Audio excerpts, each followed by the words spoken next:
Най-хубавото птиче от Георги Райчев. Едно време и птиците пращали децата си да учат също като хората. Те си имали свои училища. Там малките птичета си учили как да хвъркат по-бързо, как да си намират храна, как да си вият гнезда и всичко, каквото им трябвало в живота.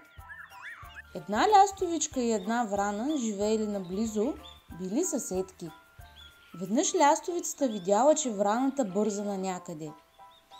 "Накъде си се разбързала така, съседке?" попитала я лястовицата. "Ох, остави се, съседке," рекла загрижено враната. "Бързам за училище, храна да отнеса на вранчето си." "Почакай, съседке," примолила се лястовичката. "Ела да ти дам да отнесеш храна и на моето лястовиче. Бърза работа имам, не мога да я оставя." Враната се съгласила. Изнесла лястовичката храната, дала и я.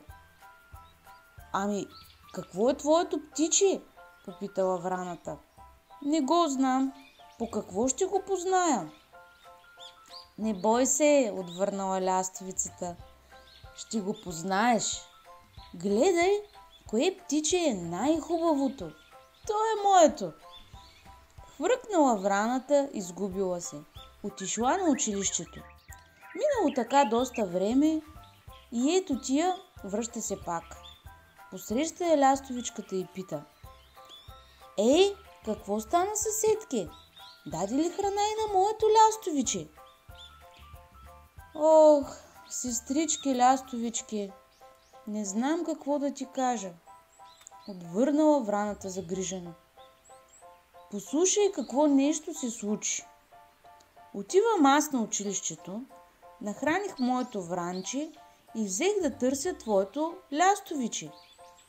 Ти нали ми каза да търся най-хубавото и което е най-хубаво, не му да дам храната." "Гледах, сестро, гледах, изгледах всичките птичета, но от моето по-хубаво не видях и взех, че дадох нему и твоята храна."